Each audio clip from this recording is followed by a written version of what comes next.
Water means peace, serenity. It means educating people on all the things that happen out here.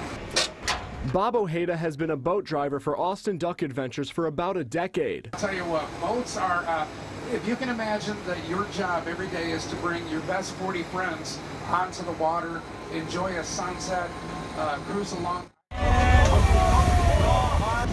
This is one of the greatest jobs in the world. But the greatest job in the world came to a halt when a waterway ban went into effect several weeks ago, after historic flooding in Llano. It was definitely her fault. Ojeda says the business missed out on vital end of the busy season weekends due to the ban. You can't come out onto the water when you're a water tour.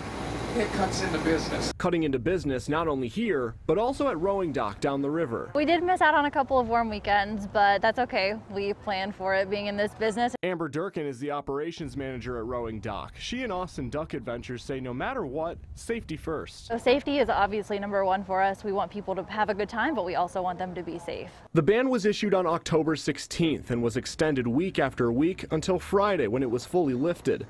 Now both companies are just happy things are getting back to normal. Fortunately for us, Texas weather is fantastic and we are able to operate year-round. We're back to normal and we're doing what we enjoy doing out here on the water. In Austin, Luis De Leon, KVUE News.